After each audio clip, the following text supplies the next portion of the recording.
What's good, friends list? Episode 73 of the Game Pass Gamecast coming at you. While Microsoft's Xbox Series X and S seem to be off to a great start at launch, the launch lineup clearly remains a sticking point for many, and rightfully so. But has Halo Infinite's departure from the launch window of the new systems really hurt sales of the system as much as initially thought? Phil Spencer doesn't think so. So, this week, we break down a new interview involving Xbox's head honcho and why he thinks that launch lineups may not be as impactful as many think when it comes to initial sales of new hardware. So, you know what that means? It's time to play devil's advocate. Plus, 343 Industries is planning to give fans a quote high-level update to Halo Infinite's development within the next few weeks, but just don't expect it at the Game Awards, which we believe is a smart move, by the way. What does this high-level update need to highlight for fans to walk away satisfied? Also, while Bethesda titles may not be exclusive to Xbox platforms in the future, Xbox Chief Executive Officer Tim Stuart believes that they will be offered as running, quote, best or better within the Xbox ecosystem. Is offering purposely weaker versions of titles to other platforms a slippery slope to slide? Or will Xbox's low barrier to entry mitigate these concerns? All of this and much more on the newest jam-packed episode of the Game Pass Gamecast. Now the fun begins.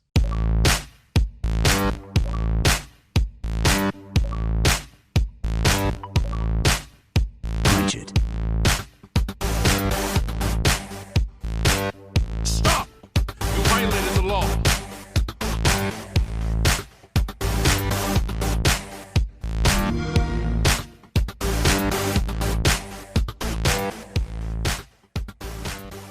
Welcome back to another episode of the Game Pass Gamecast, your weekly go-to podcast for all things Xbox Game Pass, and PC gaming, including news, rumors, and conversations around them damn good video games.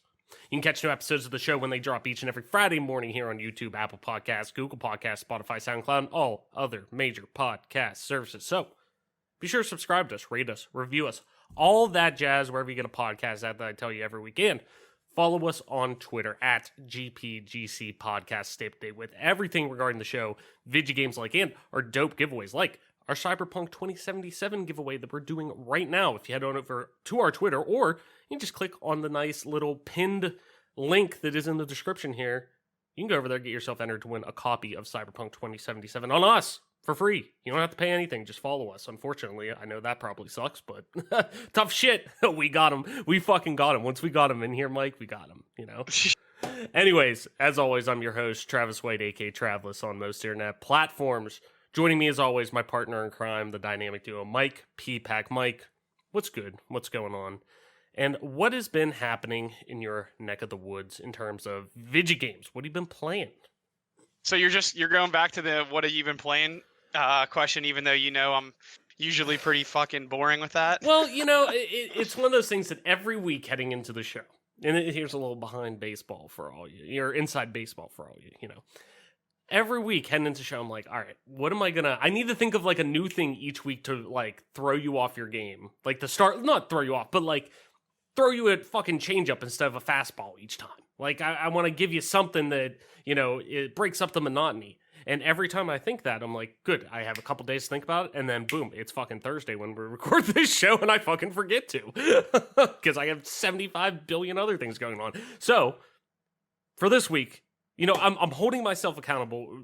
Viewers, listeners, fans of the show, tweet me. If I don't get it wrong, or if I don't do it next week, you have my ability to fucking flame me a little bit, which I give you guys the ability to flame me anyways. All you mostly fucking do it anyways, but at the end of the day we get a view out of you, so we win, but I digress. But anyways, Mike, next week I'll bring a better question to the table for you. So this week, unfortunately, it is what's good, what's going on, what you've been playing. So I want to know, what have you been playing? Luckily for you and the listeners of our show, some of the games that I have like in my heavy rotation have gone through some pretty big changes as far as just updates. So luckily there's a little bit of, while it's the same games, there's a lot of new content to discuss. So we'll start with Master Chief Collection, probably the game that is most steady in my diet. Just because I've just been a Halo person for so long. basically they just went through doing the full update for cross-plat compatibility. So now I was able to play with a couple of my friends that still are on Xbox yesterday. They're in our matchmaking games on PC. So it's actually really interesting because from a standpoint, the game became pretty stale. A lot of the players that did make the jump to PC, there's a pretty big in the community, the competitive community, there's a really big skill gap. There is players who are in the competitive Halo community that if they ever played like against any casual player, they're going to win every time. There's a weird Team Slayer population in Halo that still play like Radar Team Slayer and like the power drains and the regens and stuff like that. And they're all pretty. There's some of those guys are pretty good players, but that's because they've been playing Halo 3 even when it wasn't on Xbox One. They were still playing on Xbox 360, so that's interesting.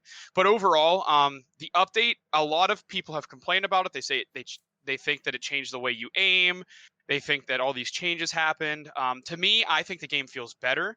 I feel like my long-range BR fights are better than they ever were. I feel like, yeah, the dead zones might be a little bit slower. Like the aiming might be just a tad bit slower, but the only way I feel it is really long-distance fights. So when I'm aiming down sights across maps, it's a lot smoother and I can hit those shots a lot easier than I could before. So I like the update. I think it's really solid.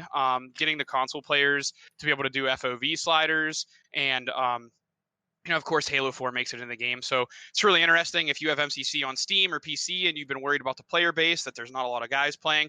The player base hasn't jumped a whole lot like it did when it first came out and all the big streamers are playing it still. But there is a new influx of players. So there is some fresh blood. It's a little bit interesting. Alternatively, another game pivoting to a different game is Age of Empires 2 Definitive Edition just celebrated their 1-year anniversary here on the 17th, and they released a huge update which basically did a ton of changes. It changed the whole UI of the game, so it's a pretty new experience. And Age of Empires 2 over 20 years has just gotten better and better. So those are two of the games that I've really been mixing in on my life. And then we've been playing some Apex, even though I do have some type of issues that I think are software issues, and I just need to take time to fix it. I just haven't had the time to fix it recently. But those are the games I've been playing. But I'm curious to hear what you've been up to, because I know you just received your replacement Xbox Series X. So I'd love to hear about that if you've gotten a chance to look into it or whatever. Yeah, man. Like you said, I'll kind of keep it brief on things outside that I've been playing, because really, just because my Xbox has been, hasn't been around, and I've been waiting on I've been waiting on the new one to come in, my replacement, because of the bad disk drive.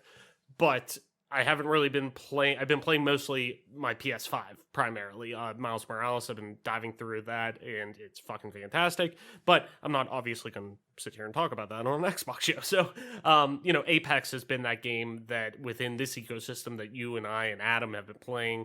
It's been a lot of fun just because I like the ability to jump in and out so much quicker than most battle royale games feel like whenever we're doing duos, trios, whatever. I like that feel a little bit more, just populating the map with, okay, there's only a handful of teams. Granted, you can get jumped in third party and stuff like all the time, much easier because there's more people to, have that to happen naturally. But in general, it's at least nice where, okay, we waste 2 minutes. Cool. We just jump back in and we're in another game. So it's the battle royale formula that is so great that I love about the one thing I do love about battle royales, which I'm not super deep into them, but the one thing I do is it's always great to be able to play with a group. They succeed the most when you play with a group, in my opinion, because that you don't need to be, man, I am king at FPSs, man.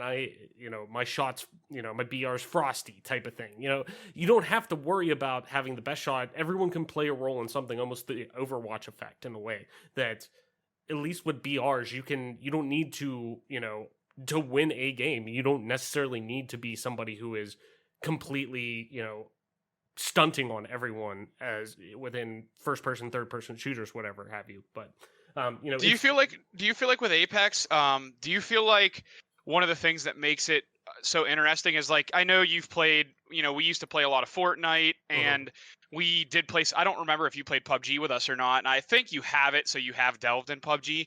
But I think the nice thing about Apex personally is there isn't if you want a hot drop, you can go hot drop. If you want to loot up and try to play late game, that's something else that you can really do.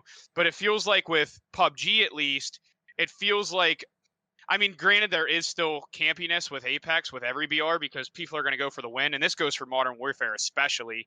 It always felt like people in PUBG or Modern Warfare, they are really interested in looting. And like, why wouldn't you be? It gets you the best gear and all that. But one of the things that I had the biggest problem with those games is just how willing, like how campy it is, where people are just willing to hide in buildings and wait for you to fight someone else and then they come out to play. Where Apex, you do get third partied, but I feel like it's a lot easier to hot drop because there's less like camping areas, you know? No, 100%. And that's a great point to bring up compared to a PUBG, which is in nature, I feel, so much more slow paced than any other battle royale game, even Fortnite to an extent. But Fortnite, it feels like the game has naturally gotten a little bit quicker. Like, it feels like a much faster paced game. And that may just be me in general, but I stand by for sure the PUBG, the saying that about PUBG. But Apex, for sure, I completely agree, because of its DNA so ingrained with Titanfall, and Titanfall being a Twitch-based shooter, very fast-paced, like a Call of Duty-esque thing. I mean, it's coming from Respawn, who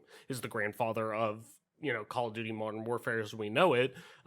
So to me, it's so easy to see that connection in the DNA of Titanfall when playing that just naturally, yes, you're not worried about necessarily camping and hiding.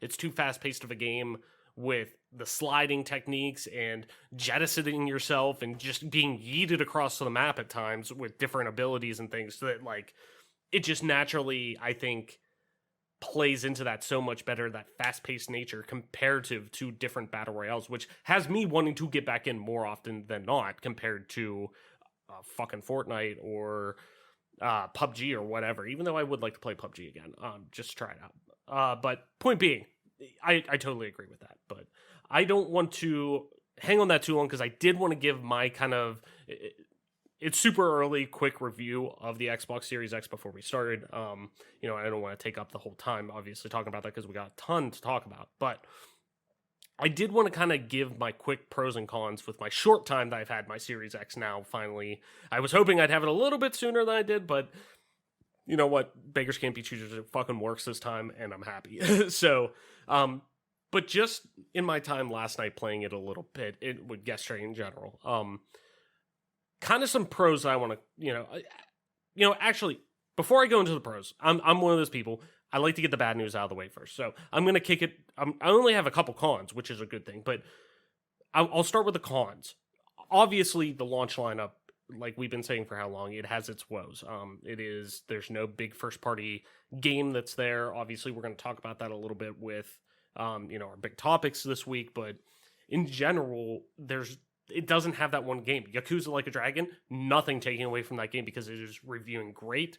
Yakuza fans love it. It's getting more people in the series than ever before. I want to dive into Yakuza so bad, but I have fucking 50 other things I'm trying to play. That might be something that I jump in and try out over, a Christmas, that Christmas break-esque window that we're off work and whatnot. So that may be the time to jump in and do that. But outside of that, there is really, truly no true launch game that is there. That is a big first-party title that makes you say, hey, I want to jump in and buy this console for that game. And obviously, Halo was supposed to be that, but we'll talk about that in a little bit on how that's shaping up to be. But the one thing I will point out, though, with my other con that I have, and this might just be on me, I am not positive, but I've never had this issue before going between my Xbox One X and my Xbox One S. I had my One X at home, and before my fiance and I lived together, I had a One S at her house that I'd go over, and if we were playing something, cool. I could just take my save right over there. It's automatically there. Boom.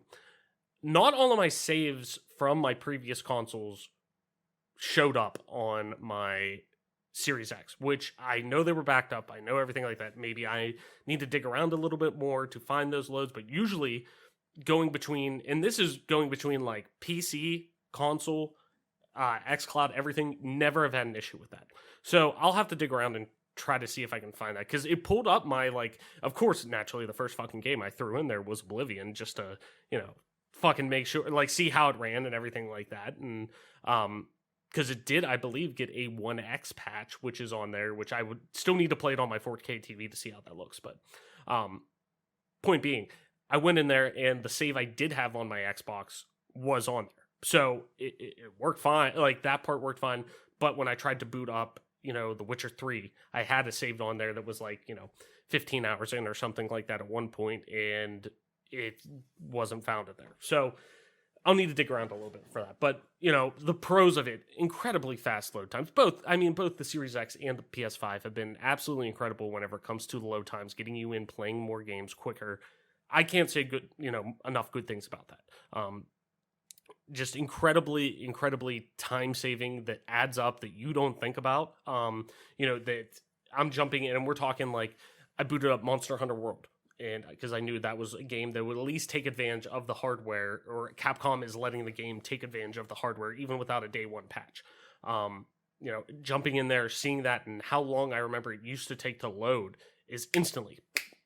It is very noticeably short load time. So stuff like that is great. It's all about this generation coming up, or now I guess this current generation. Now we could talk about is about convenience, and it's really both consoles, really PS5 and Xbox Series X. But obviously with this show, the Xbox Series X, Microsoft is really putting their foot down, saying, hey, this is how we start to talk about convenience. It's getting you off your phone while you're sitting there waiting for a game to load, and then you being out of the game and, oh, wait, what was I doing again type of thing. No, they're keeping you in the game gaming longer. The console was fucking whisper quiet. I know I talked about this last week a little bit because I was able to, start up and try out a couple of different digital games that I had, but it is fucking so quiet. Even whenever it's installing off of a disc or something like that, it is still, I have to put my ear down to it to make sure it's still on. It is That's a good change of pace. Yeah, and it totally, completely agree. Even the One X was relatively quiet too, especially compared to the PS4, PS4 Pro, and the VCR Xbox One. It definitely was a step forward, but this is a true, I think, evolution, or really an apex of this. That I can't say enough good things about on that end. Now, granted, most of the time I have my volume up to a decent degree where I'm probably not going to hear a lot of, fans rubbing in the background, but I have heard it. And also too, I play on PC a lot too, like you, Mike. PCs are naturally going to, with the amount of fans you have in them, the performance you're trying to push out of them, you're going to hear it a little bit. But I'm also like you, I wear headphones all the time when I'm on my PC. So it's I don't really hear a lot of that to begin with. And that's the same way with noise. But to know that, okay, I don't have to worry about that. I don't have to worry about a fan being at all times when I'm just trying to fucking load up a game. Cool, that's great. The one other big thing that I don't think a lot of people have really focused on as much, the backwards and forwards compatibility with accessories is absolutely perfect, in my opinion. That, for example, last night, my fiance and I wanted to jump on, she wanted to play something together. Cool. Might as well, bust out or, get some work in on the Series X that I can, obviously bring to the show this week. And I only obviously have right now one Series X controller, but I'm like, oh yeah, that's right. Controllers go forward with this game, or with the system. So I run upstairs, I grab my Gears of War 5 controller that was my main controller for my Xbox One X, hand it to her, instantly just recognizes it. Boom, it's in. I don't have to worry about updating the controller, putting a new driver in it or something like that. No, it just works. And once again, it goes back into that convenience that we keep talking about. While obviously it's minor compared to a lot of things, it's still important in my opinion that these things are able to go forward and backwards too. I mean, I could take the Series X controller to your house, Mike, or who has just an Xbox One, and it'll work on there. No problem. So it's really, really great. UI is super snappy and quick and everything. Both UIs on the PS5 and Xbox Series X. I mean, I know that was one that both Sony and Microsoft obviously wanted to focus on, was having a user interface that is responsive, quick, and get you in and out and get you gaming. Once again, going back to that convenience. So outside of that, nothing really too crazy to talk about because it's pretty much the same fucking user interface we've had on the Xbox One X or the Xbox One in general. If you've been playing it semi-regularly and update your console and stuff, you'll be seeing pretty much the same UI for the most part. And then the one final thing that I did want to note about, this thing is a performance mode machine. It does, now granted, it does 4K 60 on, we're talking high-end native 4K 60 plus frames on a lot of games, but you turning this system on, I think you get the most out of this playing everything in performance mode, because then it really focuses in on, okay, let's worry about getting you that stable resolution and getting you a stable frame rate of 60 plus, if not more, at all times. You never have to worry about frame drops. You never have to worry about anything. Monster Hunter World, like I said, usually a pretty demanding game. Frame rates were fucking fantastic. Going between, hey, favor resolution, favor fidelity, and favor performance. Turning on favor performance is this console just devours it. And it does it and this is only through backwards compatibility right now. No next gen patch, no anything like that. It's all running off of the native hardware, how it would natively, handle it. And it is absolutely fantastic. It knocks everything out of the park that's thrown in with ease. And that's what I think is most important, and what most people are finally going to. You're seeing so many people come and now say, who don't traditionally play on PC, and are like, at 30 frames per second is fine with me. I don't, it's not that big of a deal. I don't really care. Because I used to be one of those people about 5 years ago. And even playing on PC at that, point around, no, whatever. But once I started getting into the weeds of it and playing more, FPSs and things like that, and you're really getting, especially on PC, realizing how important these frame rates are and how much it improves just your overall gaming and, immersion to the game. Now I'm so glad people are starting to see that and starting to see, oh fuck, this is what I've been missing out on, type of thing. And this console is perfect for that. And even I'm sure the Series S as well. Playing it 1440p or 1080p or whatever. If somebody's just playing this on a monitor, that's gonna gobble up these games still. It has the infrastructure to do that. So far, very, very, very high on this console. It's great if you're an Xbox Game Pass subscriber, specifically Game Pass Ultimate subscriber, because you get now EA Play with that and everything too. Jedi Fallen Order, my game of the year last year, is on there that you can play in full if you have Game Pass Ultimate. So there's so many games that are on there. If you're a Game Pass member and you've been in the ecosystem with Xbox, it's only improving what you had. It's an iterative jump in a good way, but I just hope that within the next year or so, we're starting to see more of these long-term investments from Microsoft pop up and see, okay, there is a ton of quality first-party content coming to this game or the system that is going to drive in, not only people who are playing on PlayStation, but also people who don't traditionally play on consoles and play on PC, but want to get into this ecosystem. So overall, very positive on the console. Like I said, I don't want to dive in too long on it because we got a jam-packed show and, on a little bit of a time crunch. But, I will obviously have more as time goes on. I'm hoping, to obviously next week kind of report back on it after having more than, really one night with it, type of thing. But, Mike, that being said, let's head into button mash for this week. This is where we go through our quick hit stuff before we get into our big topics of the week and deep dives and whatnot. Let's get you caught up in the world of Xbox and PC. So, kicking it off, which was the big one that came out today, which I'm fucking hyped about. Hitman developer IO Interactive announced Project 007 on Thursday, a new game starring James Bond that will tell the British Secret Service's operative's origin story.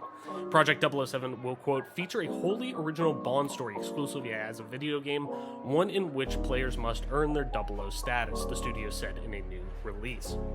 According to the Microsoft Store, Far Cry 6 will seemingly now be released on PlayStation 5, PlayStation 4, Xbox Series X, S, Xbox One, PC, and Google Stadia on May 25th, 2021. Far Cry 6's previous release date was set for February 18th, 2021, but was delayed to Ubisoft's fiscal year 2021-22 due to the impact of COVID-19, and this Microsoft listing may have confirmed the delay won't be too long. Star Wars Squadron will receive a new map this month and 2 new Starfighters in December, which is interesting, noting that they pretty much had said at one point, don't expect any content updates for this. Don't expect anything really to come, to this game post-launch or anything. We don't have a season pass or whatever, but they're kind of coming back on that a little bit, which is great. Even if the game didn't necessarily click with me that I hoped it would. EA Moto's latest blog details 2 new updates in the pipeline for Star Wars Squadrons following its release last month. The first update will go live on November 25th and will see 4 new Starfighter components added to the game and a new map added to the rotation. The new map, Fostar Haven, will be familiar to those who have played the game through the game's story, as it's the first place you visit in the game. WWE members of the New Day are coming to Gears 5 as playable DLC characters. Xavier Woods, along with tag team partner Kofi Kingston and Big E, will be coming to Gears 5 as DLC, Woods revealed on Twitter today. A promotional image shows the 3 members of the New Day decked out in COG armor, ready to take on the Locust. Quote, after playing at Gears of War for years and reading the books, I'm happy to announce that myself, Kofi, and Big E somehow convinced them to make us playable DLC characters and #Gears5, Woods tweeted. Assassin's Creed Valhalla had I almost ran over that really weird. Assassin's Creed Valhalla had the biggest launch in series history, selling through more launch week units than any other entry in the franchise before. Ubisoft announced Wednesday a week after launch of Assassin's Creed Valhalla on Xbox One and Series S and X, that not only was this launch the biggest yet, but it had the biggest PC launch of all Ubisoft titles. This news comes hot off the heels of favorable reviews for the game across the board, so it's safe to say that Assassin's Creed Valhalla is a hit for Ubisoft. Call of the Sea, the upcoming first-person puzzle adventure game, will be released on December 8, 2020 on Xbox Series S and X, and Xbox One and PC. Publisher Raw Fury and indie developer Out of the Blue announced today that Call of the Sea will launch in December on Xbox digital storefronts and on Xbox Game Pass for console and PC. Those wishing to buy the game will be able to do so through Steam, GOG, and the Microsoft Store on PC. New concept art has been revealed for the next Mass Effect game that we were just talking about last week, really almost 2 weeks now, by way of a new art book. As spotted by Eurogamer, stills from the recently released art book BioWare Stories and Secrets from 25 Years of Game Development were posted on by Tumblr user Felacid. We can see 3 images from upcoming games showing off new worlds and potential characters. Most notably, one of the artworks contains the same doorway from the official concept art shown earlier this month, suggesting that the ship will feature heavily in the next game. Twitch has committed to donating $1 million to Able Gamers charity to help, quote, change thousands of lives of people with disabilities.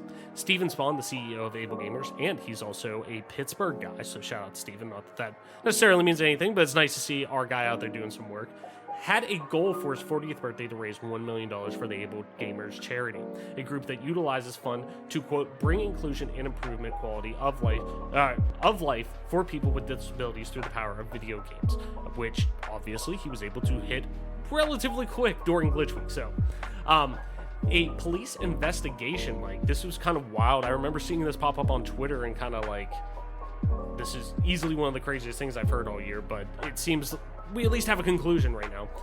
A police investigation Friday afternoon in Montreal's Mile End neighborhood near the offices of Ubisoft Montreal found no threat at the studio, after initial reports suggested that a hostage situation was in progress. Quote, no threat has been identified for now, the City of Montreal Police Services said in a tweet shortly before 4 p.m. Quote, we are currently evacuating the building. The emergency began in the early afternoon Friday with local news and some Ubisoft employees on social media noticing that police were in the area and that workers were evacuating, with some going to the roof of a Ubisoft Montreal building.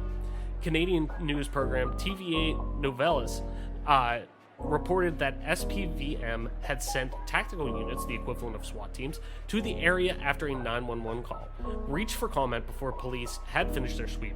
A Ubisoft representative told Polygon that, quote, we are aware of the situation and working with local authorities, end quote.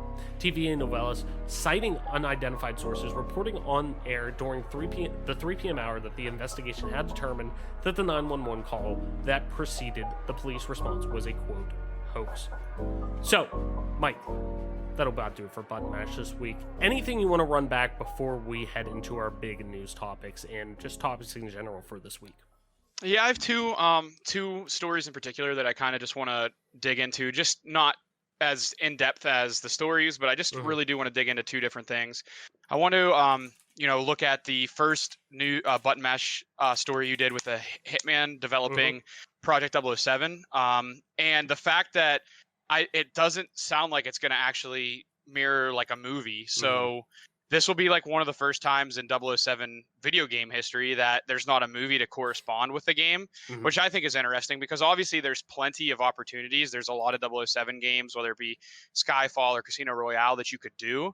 But I do think it's interesting that they're kind of going a different direction. Traditionally speaking, 007 games have done a terrific job of enhancing movies or vice versa.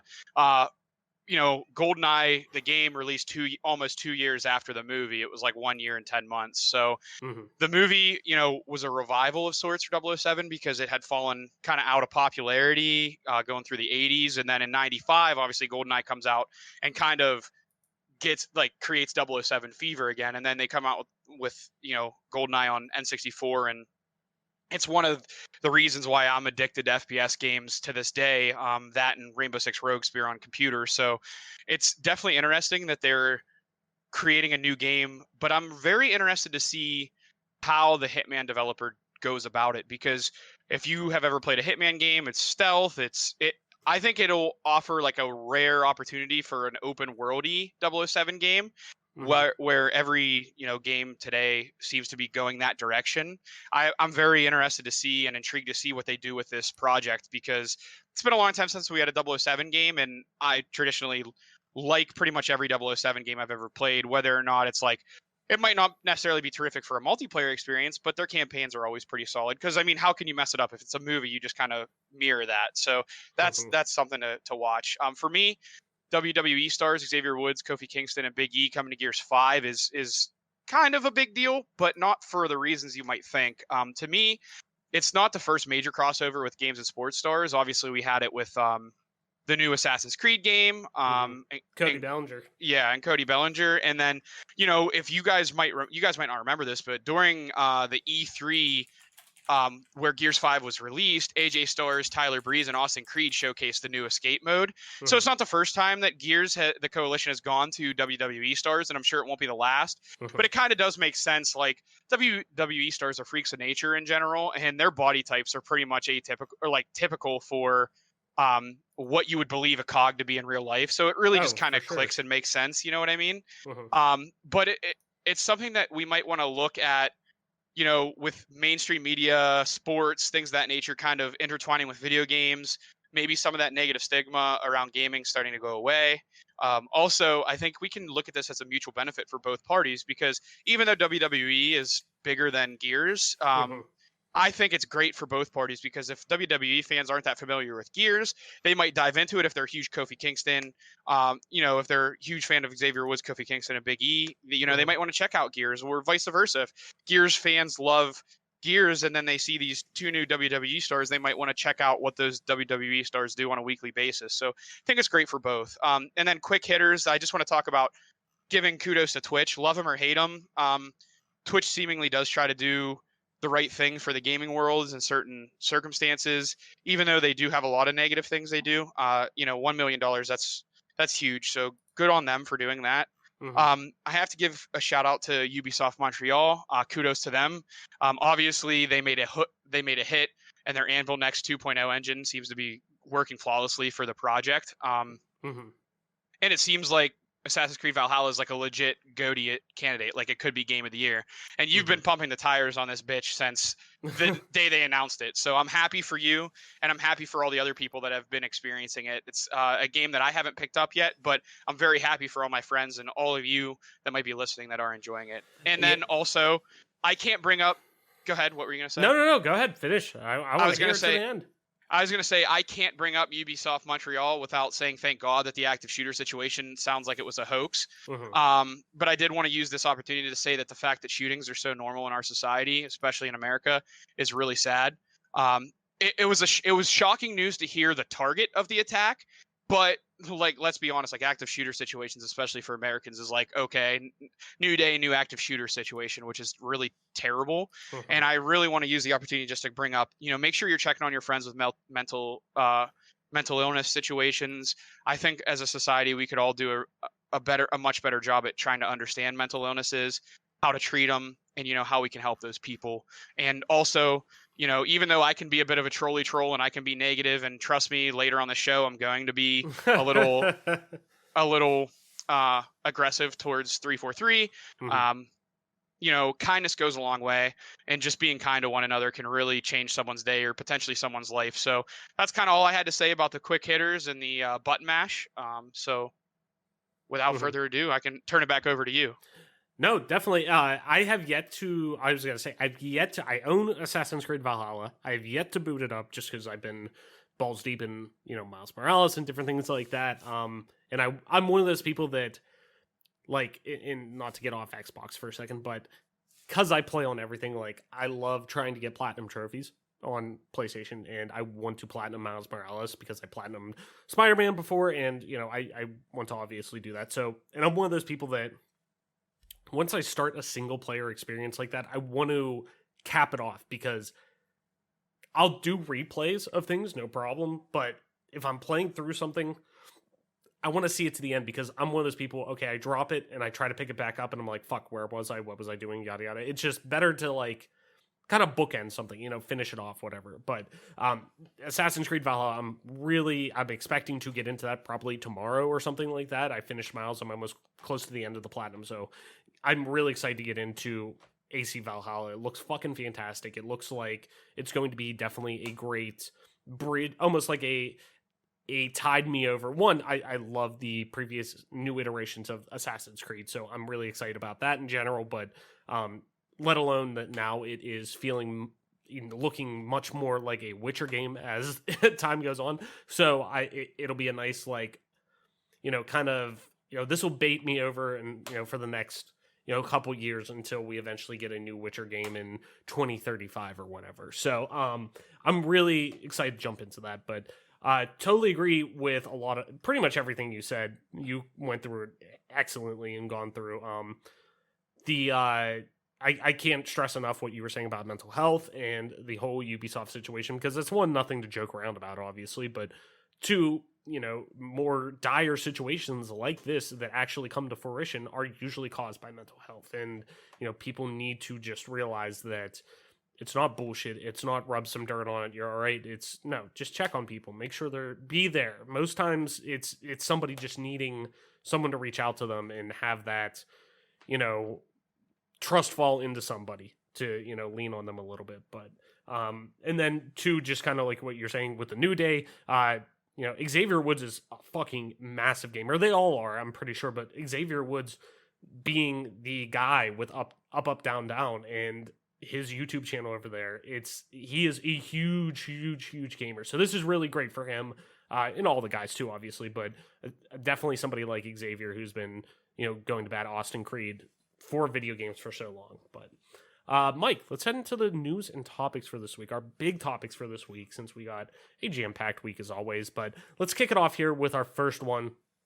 Xbox boss comments on how much Halo Infinite delay hurt Xbox Series X launch, and it might not be as bad as you think. This comes from Mark Deschamps over on comicbook.com, also pulling from an interview by David Craddock from Shack News. So I'll have both of those links in the description. Go over there, read the full interview. It's really good.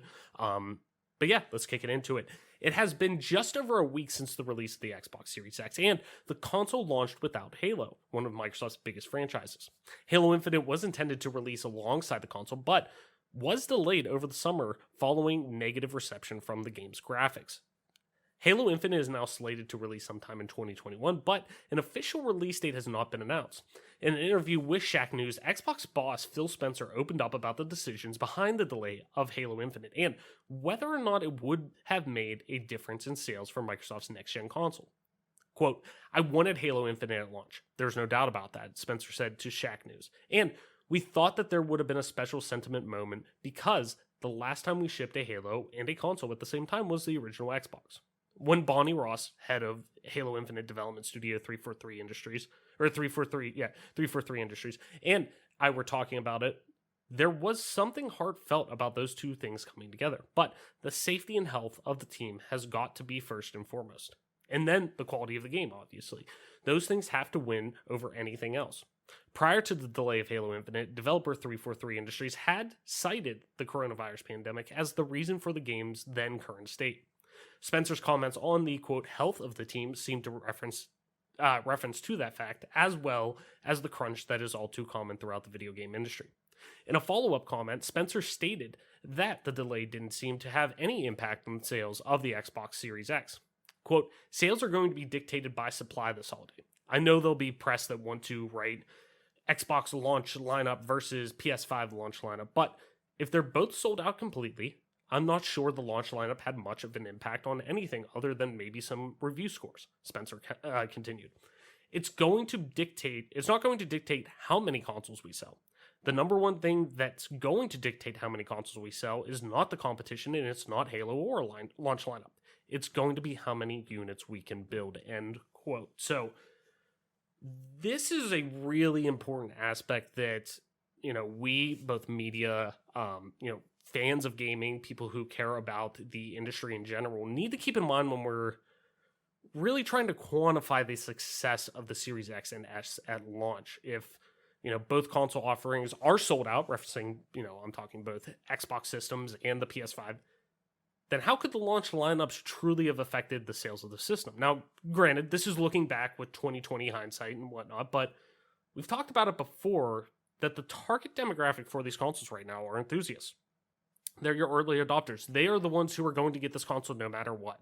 They're the ones who are going to jump in the next gen without being questioned, just jump in and buy it no matter what.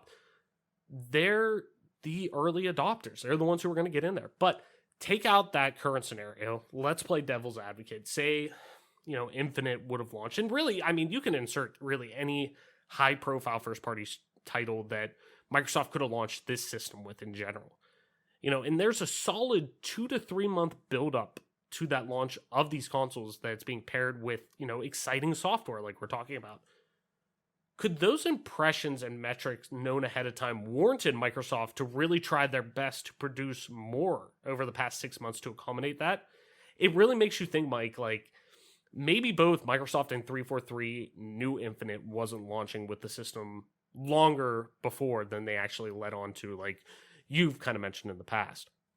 The story with, the delay potentially hurting Xbox Series X, I think when you kind of start to break down what Phil Spencer, said in this interview, I think it's very important to realize that Spencer is used to delivering interviews, and he's kind of like the front man for Xbox in that nature, and he gives always, basically the perfect answer to most questions, with exception to the Bethesda thing that kind of got him in some hot water, which is like one of the first times we've seen Phil Spencer kind of slip up. You know what I mean? He's usually been pretty spot on with his answers in protecting himself and the brand. But it's interesting to hear him kind of cover for 343. So basically where I'm going to go with this, because I beat this drum, like I beat it so bad. It's terrible at this point, but I can't let it go. You had a 5-year window to make a game and you fell short. And there would be good reason for Microsoft to be angry with 343 at the development team. But it seems like Spencer is kind of doing his best to kind of deflect some of the heat that's coming to 343. And even if they deserve said criticism over the past 5 years for their actions, it's worth noting, that if they're able to develop this game sans crunch and still sell gangbusters, it could be a nice breakthrough for gaming in a positive way, meaning like, hey, look at Microsoft, they were late to release 343 was late to release Halo Infinite, and it didn't kill their sales. It didn't kill them at all. They did just fine. It just took a little bit longer to release. So that's a potential thing that could happen, and that would be a positive spin on it.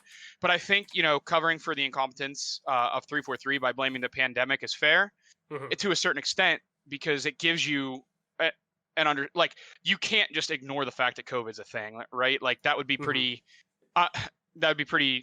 dick move by anyone to be like, oh, well, it's not a good enough excuse to delay the game. Now, whether or not, I'm happy about it, I still think it's an excuse. And it seems like something that just kind of popped up out of nowhere. And, it's like, oh, this is a perfect excuse for why we didn't release the game on time. Like, let's just blame COVID-19. But with how late in the game they were to even release any gameplay, it leads me to believe that it's not even a thing that's just a COVID related thing. It was never making out on time anyway, but this is a good scapegoat for them. And then, just to touch on him talking about wishing the game released with the Xbox. I mean, I think everyone wishes that the game would have shipped with the Xbox. And I do mean everyone when I say that, because life seems to be better when there's a popular Halo game out. Everyone like has fond memories of H2, H3. People love it. And I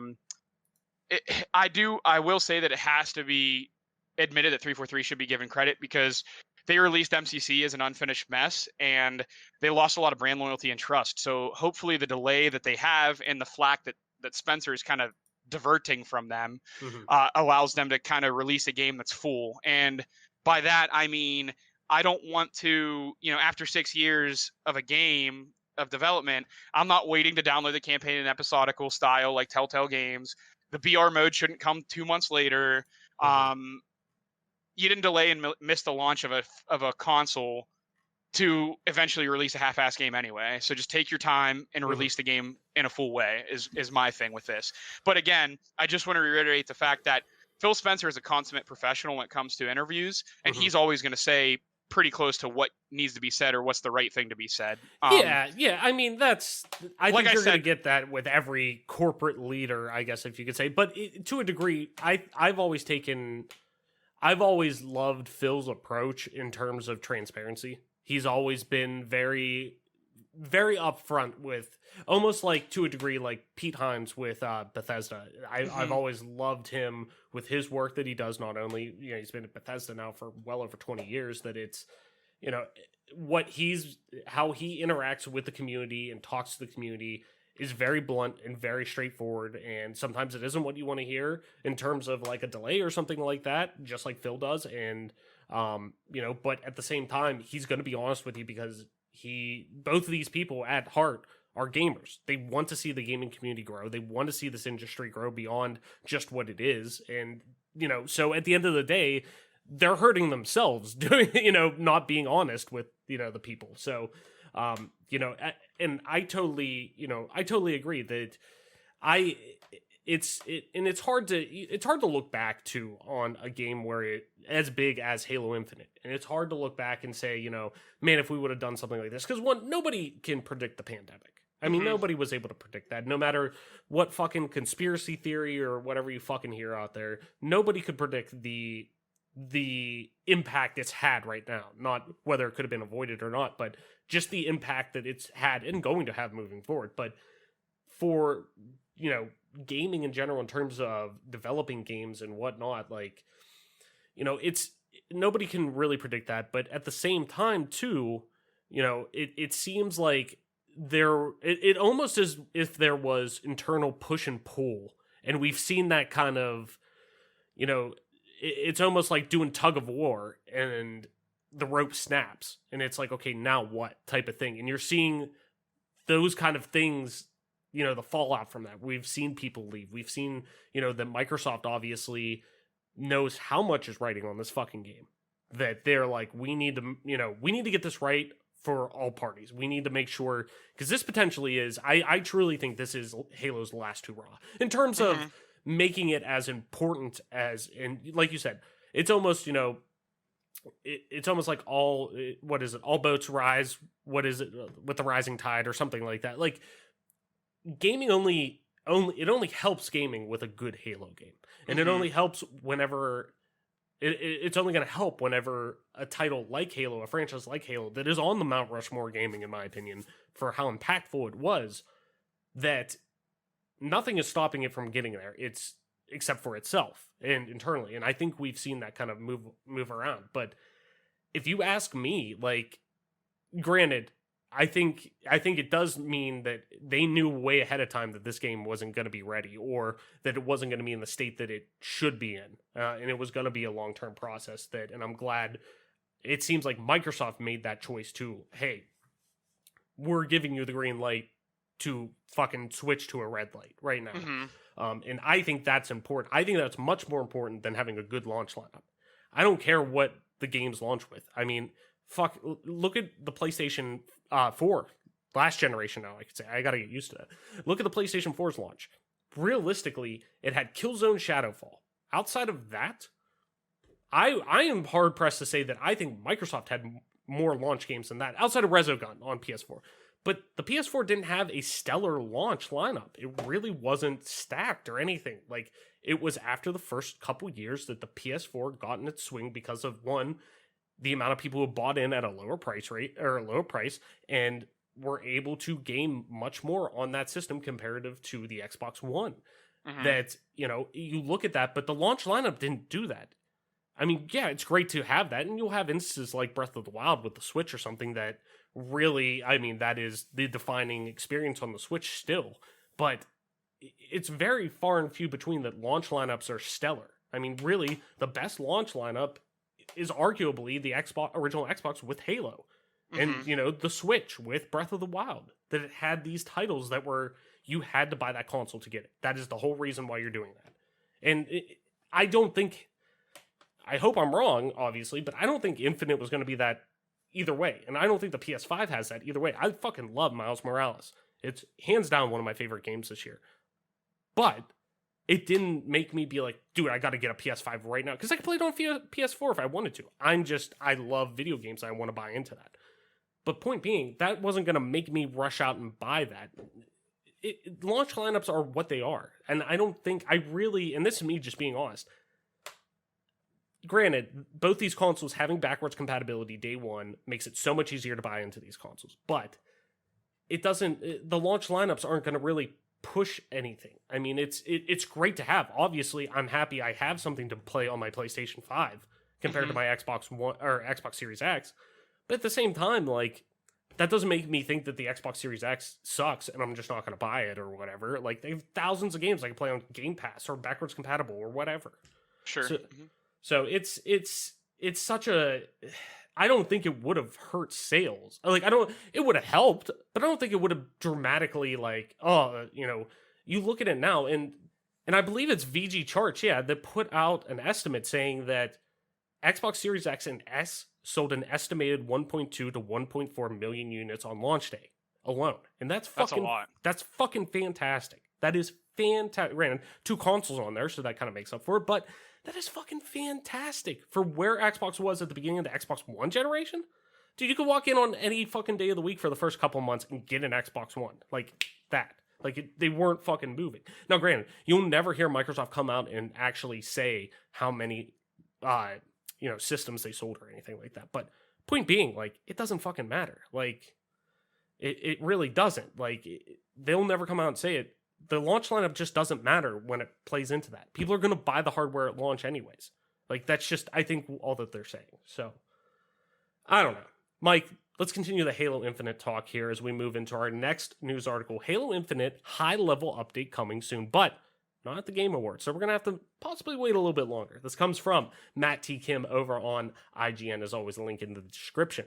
A big Halo Infinite community update is in the works, but there are currently no plans for the game to be at the Video Game Awards, 343 Industries confirmed. In the weekly discussion thread on the Halo subreddit, 343 Industry Community Director Brian Gerard stopped by to share that plans for a community update are in the works, but not in time for the VGAs. Quote, full disclosure, we don't have anything planned for the VGAs, but are hoping to offer at least a high-level update within the next few weeks so we can kind of reset this journey together after the holidays, Gerard writes. Putting together something like a demo or a big beat for the VGAs is an enormous amount of work and would cause challenges with the current milestones of the holiday, Gerard added. Presently, Gerard says that 343 is still, quote, going through the huge cascade of implications and ramifications that appeared after the studio announced it will delay Halo Infinite to 2021. The new Master Chief Adventure was supposed to be a launch title for the Xbox Series X, but developers felt it required more time to get right. A particular note is Gerard's use of the word restart to describe the official press around Halo Infinite. After a tepid gameplay demo reveal, 343 has taken Infinite back into development and hired series veterans like Joseph Staten to bring the title, quote, back on track. So, we've talked spades about Halo Infinite's development, both positively, negatively, but it's definitely a positive to see that a pretty, quote, high-level update is coming soon, just for transparency's sake alone. Not having it at the Game Awards, to me at least, it sucks, but it's not a big deal at all. I mean, really, because given the continued rise of importance that is put on the TGAs, to be this announcement hub like E3 was, and with more and more high-level players coming into it, like Sony, like Bethesda, like whoever coming in to the fold to announce their new projects, to me, it would hurt a project like Halo Infinite that is just giving an update. It's a reintroduction to it, or whatever you want to call it. That would only, to me, hurt it because they can't control the message. Microsoft can control the message with their own live stream events, such as, an Inside Xbox dedicated to the game or whatever. A 20-minute Nintendo Direct style thing that goes in and talks about this game in deep dive detail and gives you an update on where this game's going. So, with all that being said, Mike, what are you wanting out of a high-level update from 343 regarding what is clearly Microsoft's biggest announced first-party title right now? And do you expect this truly dramatic change to the game from what we've already seen from it? I will say, when I first read this on the run of show, I kind of had a negative feeling in my stomach about it. But as I have sat on it a little bit more and thought about it, it truly kind of gives me almost a spark of hope or positivity, which for, people that know me or listeners of the show, they're going to say, holy crap, like you never speak positively about 343. And it's not because it's not even like I really despise 343 that much. I just feel like they could do better. And this honestly, like at first I was like, well, God, like if you weren't going to get to have the game ready on time, like how bad is it that you aren't going to have the game ready for this festival? Like the game was supposed to release a month ago at this point almost, you know what I mean? Like how can it not be ready for December 10th? But now it's like you said, when you use the verbiage a rebuild, it makes me think like there's going to be a huge change with the game where they might go a complete different direction. So it scares me because the game was supposed to come out a month ago, and does that mean it's going to be a whole nother year? Probably. But it's also positive because for how much hate that the announce trailer, thing got, the announce, like when they showed the game off, if they decide to go in a complete different direction, it's probably warranted and it's probably for the best. It just means we're going to have to wait a little bit longer, which, all things considered, isn't the end of the world because, we might actually get a better experience because they're completely rebuilding it in that way. I originally thought that, that was a huge deal. And if they can't even make the video game awards, like obviously the video game awards are going to be heavily watched. Initial knee jerk is like, if you can't get it ready for that, it's even more of a disaster than I originally thought. But again, on second look, it makes it seem like, if Microsoft does their own media, it's going to be a bigger deal. And truth be told, Halo is going to pull numbers, period, regardless. Like people are going to watch Halo announcements. That's just the way it is.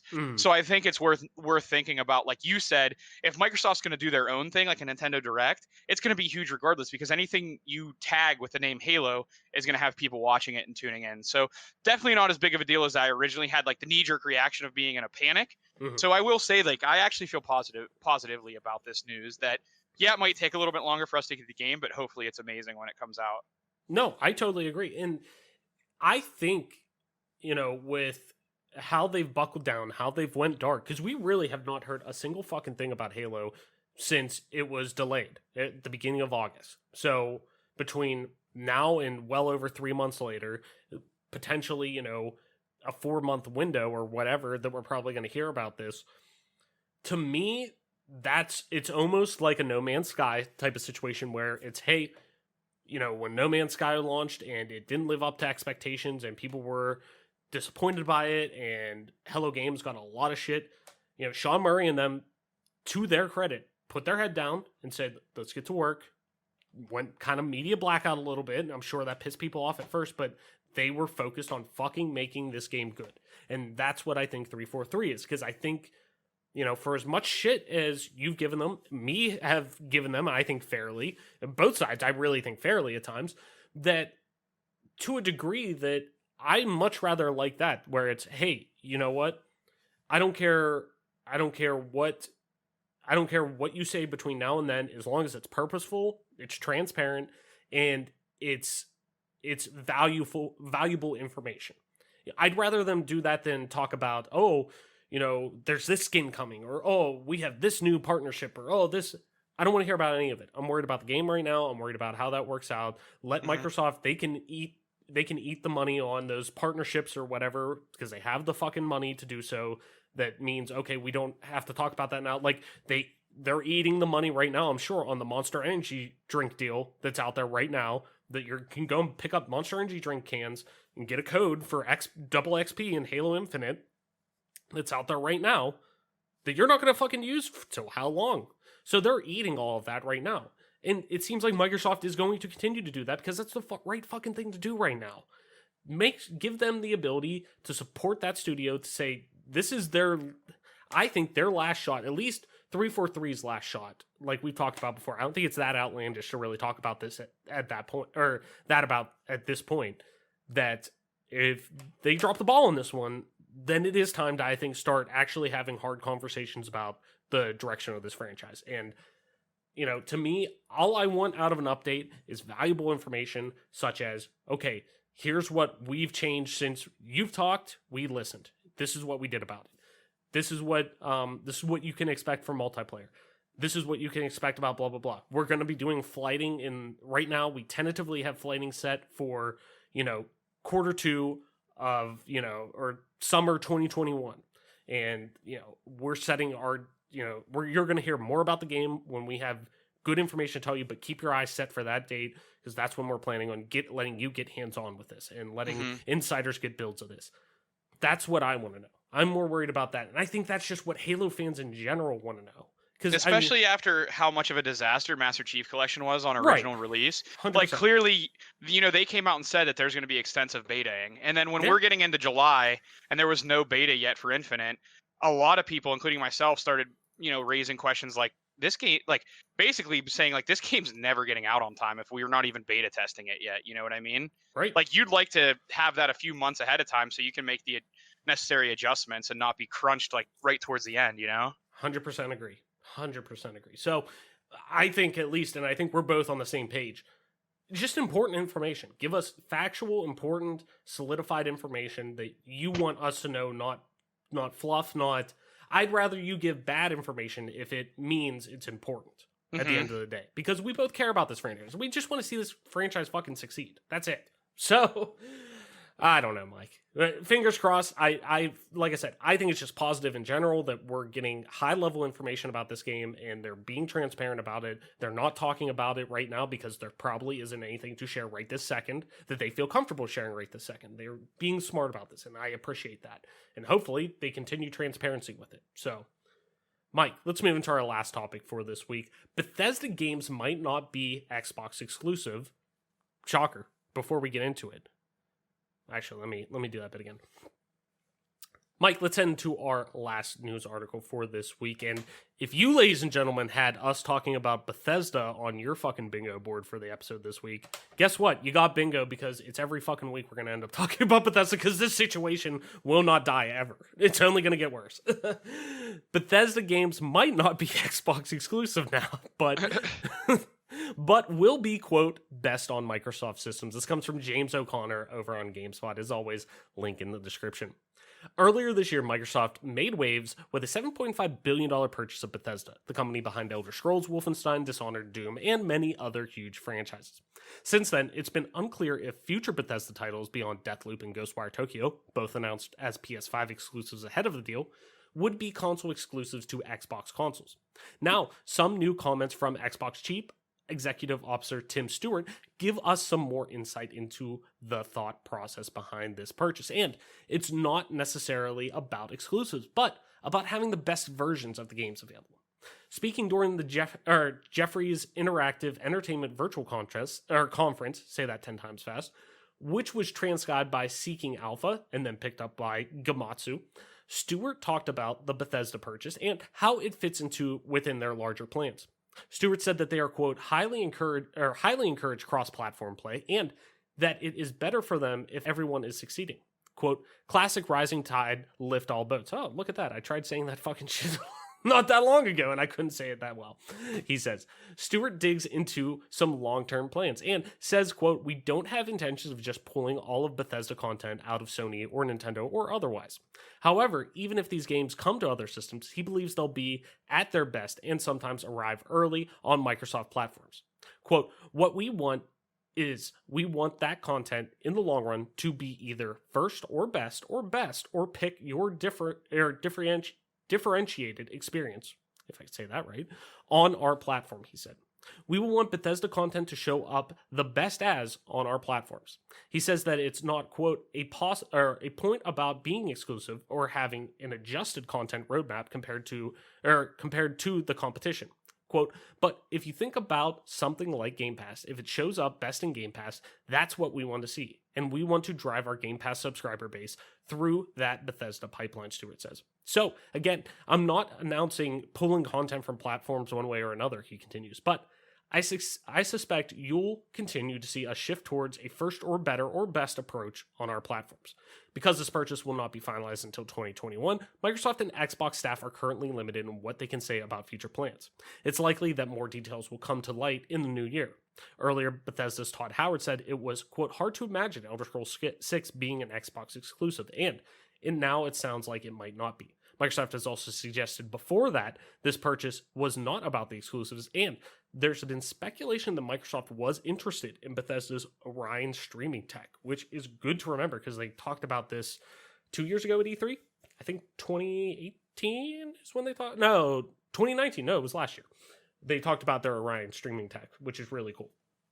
So I truly hope once this fucking Bethesda deal is finalized, we get much more direct feed of concrete info regarding their franchises and everything involved in it, because the legal finessing, which I never mind reporting on because I love Bethesda dearly, but it would obviously be much more beneficial to everyone just to have a fucking direct answer to all this. Right? So we don't keep going around in circles. But I digress. It seems in general, though, those are starting to become clear, especially with Stuart's comments that we talked about. We've been talking about exclusivity a ton before, especially timed content like Spider-Man and Marvel's Avengers, but with this focusing on their titles potentially being, quote, better or best on Xbox platform, that kind of opens up a whole new can of worms. Sure, developing these titles with components like the velocity architecture found in Xbox's new consoles would be probably pretty common in general for, Microsoft first-party studios. But,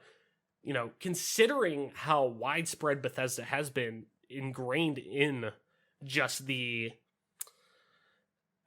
ecosystem, the DNA really of gaming over the past 20 years, modern gaming, could that be a slippery slope to go down? Could this potentially be a big problem for Microsoft down the line in terms of PR if they, offer potentially much weaker versions of games or less polished versions of games even on other platforms to just drive sales or subscription services like, Game Pass or whatever? Or with how accessible that content is with Xbox as a platform on your phone, on your PC, whatever, could this not be as big of a factor, Mike? Yeah, I'm definitely in the camp that, obviously it would be rough if, I'm sure there's going to be people that are angry about Microsoft's comments, or if that's the path they take, where they're going to do timed exclusivity or things of that nature. But I think, the thing that I always lean on when we start discussing this exact topic is, we're trying to unite gamers, whether they be Sony fans or Microsoft fans. We try to kind of keep everyone together. But I just keep going back to the fact that Sony has exclusivity on Spider-Man games and released a Spider-Man game for only PlayStation. So if you're a huge Spider-Man fan, but an Xbox or a PC player, too bad, so sad, you're not going to get to experience it. Where, Microsoft's basically saying, yeah, you're going to be able to play Elder Scrolls 6 on whatever, but you'll play it best on the Xbox Series X. Now, while that, or PC in this case, because I think it's a platform type thing. And I think that, as negative as you could look at it, saying if I'm not going to be able to get Elder Scrolls for 6 months after release, I'm going to be mad, or it's going to look best on Xbox or PC, I'm going to be upset about that. Well, the biggest thing that Microsoft did, they're still interested in selling consoles, but I think the thing that comes to mind, especially with this discussion with Bethesda, is the fact that, yeah, they want to sell their Xbox consoles, but they're more worried about the platform, right? And if you can spend $14 a month on Xbox Game Pass Ultimate to get the game on release day for your PC, what more can Microsoft really offer you as a gamer? If you're a Sony person and you have a PC, because a lot of people are now having both, if you're that upset about it, just download it on your PC, dude. Just pay the $15 and download it. You know what I mean? Like it is what it is. But Mhm. if you're not willing to do that to get even because think about it, like if Halo Infinite multiplayer is free on Game Pass when it does release for $15 a month, you're getting a hell of a deal because you're getting all the Bethesda Mhm. releases on time. Which You're is, getting the yeah, best and I mean, experiences. you even got to think too, not to cut you off completely real quick, but you know, we got to remember Halo Infinite's multiplayer is just free to play in general. Hmm. So, which is crazy to think about. Go ahead. I just want to throw that out there. Like, keep in mind whenever we're talking about Xbox's platform and continuing to be the best value in gaming, they're giving away their tentpole franchise's biggest component, which is the most widespread component of Halo in general. I think it's pretty safe to say, is the fucking multiplayer, and they're just giving away for free. They don't give a fuck if you're buying Game Pass or not. You're just getting it. Hmm. So like, I mean, granted, I mean you could be as mad as you want, but I feel like they're doing more than enough to accommodate any, even if you have Nintendo and a PC. They're giving you ways to play it. If you don't want to take that, that's not really Microsoft's problem. They can't really help that. Mhm. But they're giving you more than one way to play it. They're giving you more than Xbox, you Yeah. know? No, definitely. 100%. And that is the big thing that I think a lot of people are worried about. Oh, we need, they're going to just take all of this completely away. I've been saying from day one. And like I said, I was happy to eat crow whenever it was looking like, hey, Xbox games are going to be exclusive. But I was always saying, yeah, sales are a big thing, but it's the fact that they may still have this stuff available on other platforms, but it comes down to Game Pass at the end of the day. That they can put it on other stuff, but the fact of the matter is, if I come up to you, Mike, and granted, you throw an example like Epic Game Store in there or something like that, the conversation is a little bit different. But when we're talking about platforms like PlayStation and Xbox that are household names in themselves already as it is, not something that, Epic is still a little, like, it's well known obviously from Fortnite now, I think much more than it was previously. Hmm. But it's much more when we're talking PlayStation and Xbox, those are just like universal gaming titles in general already, that if somebody comes up to you and is like, hey, you want the Elder Scrolls, I can give it to you for free right now. Okay, cool. Well, what's it on? Well, Xbox, is that cool? I'm sure most people are like, well, do I need an X? No, you don't need an Xbox. Do you have a PC? Yeah. Okay, yeah, you can play with it. Just free. Just sign up. You can cancel after 2 months or whatever. Or hey, for $1, you could play this game. Like, I think that's the bigger thing, that they're confident enough that they could get those people into that service either way. And hell, even probably people double dipping. There may be the people who are like, yeah, I primarily play on PC, but I like playing my console games on PlayStation, which is cool. They go and do that, and oh, you know what? I want to buy the new Elder Scrolls game on I played it on console or whatever. I had to buy it for PlayStation. I've been playing on PlayStation forever. Oh, I want to get it on PC now. I got this new rig. Oh, cool. Well, get it. You can get it through Game Pass for $1 for 3 months. Oh, all right. Yeah, sure. Why would I spend $60 more dollars to go and buy this again?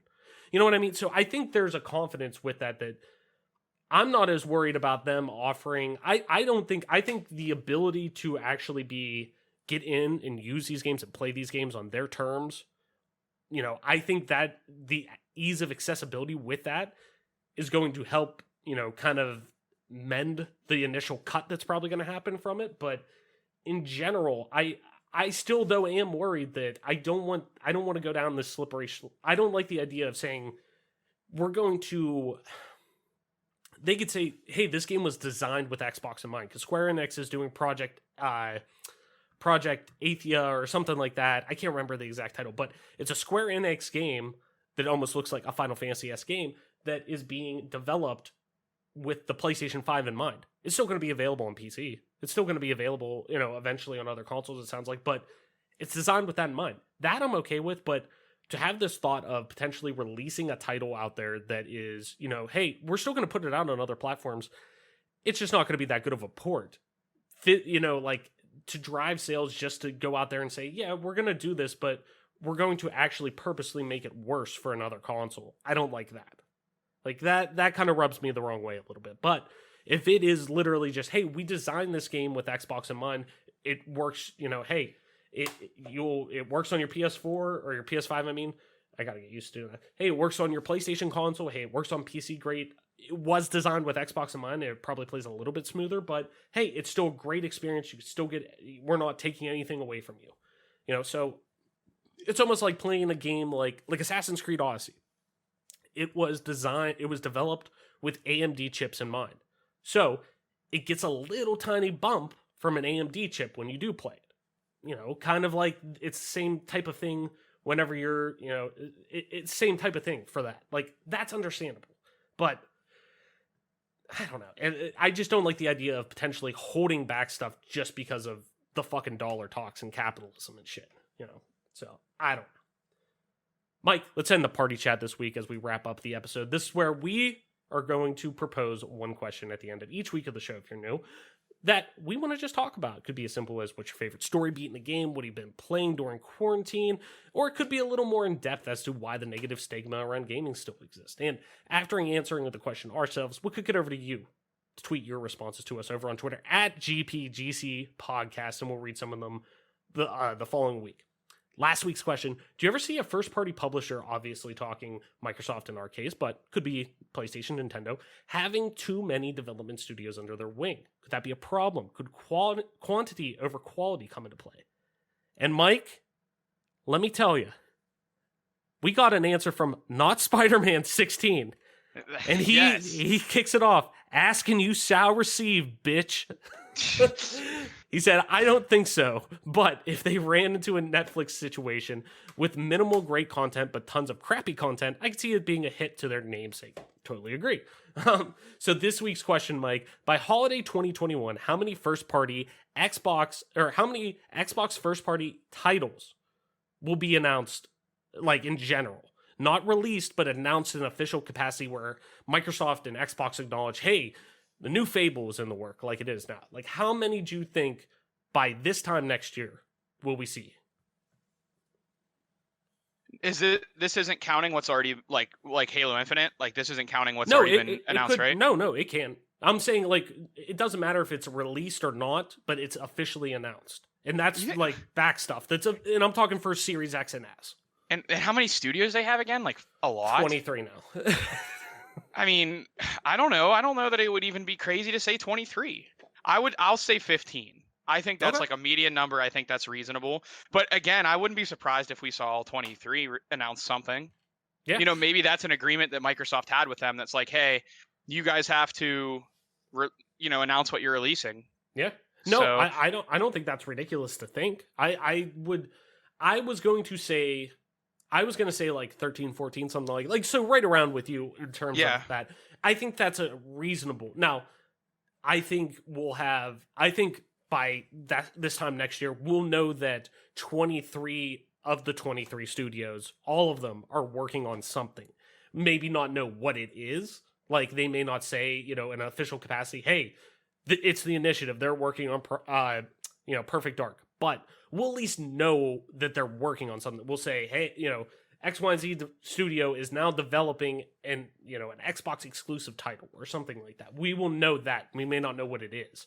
But in terms of actual know what the game is and everything, I would say around 13, 14 like you did. So, Mike, I think that's going to do it for this episode this week. Why don't you tell people where they can find you on the interwebs? Talk about everything we talked about. Halo Infinite, Bethesda, like we always do. I feel like those are two things we always talk about here. Xbox Series X and stuff. Where can they talk to you about video games on the internet? Yeah, if you guys want to get a hold of me, you guys can find me on Where the Bluebird Sings per Marshy. Had TOYSXLDIER. That's Toy Soldier, and the second O is an X. Or you can find me on Twitch at MP_Toy Soldier. I think every week we're going to do that now, just to keep Adam Marsh around. On episodes he isn't on. He'll be on more episodes, I'm sure, in the future, but episodes he's on here, I hope one of us always brings that up to keep him in, memorandum. I mean, he ain't dead, he just ain't here. Right. And as always, I'm your host, Travis Wade, aka Travelus, on most internet platforms, including Twitter at Traveless_, that's TRAVLESS_. You can also find me streaming time to time on twitch.tv/Traveless_, same as Twitter. And you could also want to play some video games with me. You could do so over on Xbox Live. It's just regular Traveless. That's TRAVLESS, no underscore. And this, ladies and gentlemen, has been your newest episode of the Game Pass Gamecast, your weekly go-to podcast for all things Xbox, Xbox Game Pass, and PC gaming, including news, rumors, and conversations around them damn good video games. You can catch new episodes of the show when they drop each and every Friday morning on YouTube, Apple Podcasts, Google Podcasts, Spotify, SoundCloud, and all other major podcast services. So be sure to subscribe to us, rate us, review us, all that jazz wherever you get a podcast at, and follow us on Twitter at GPGC Podcast. Stay up to date with everything regarding the show, video games like, and our dope giveaways like our Cyberpunk 2077 free game giveaway right down below in the description where you're scrolling at right now. Just fucking click on the link. Get yourself entered to win a copy of Cyberpunk on us. And Mike, that being said, that's going to do it for our episode this week. Thank you everyone so much for listening, sharing, and being a part of our growing community. Game on, wash your hands, listen to the doctors, Black Lives Matter, and we will see you next week.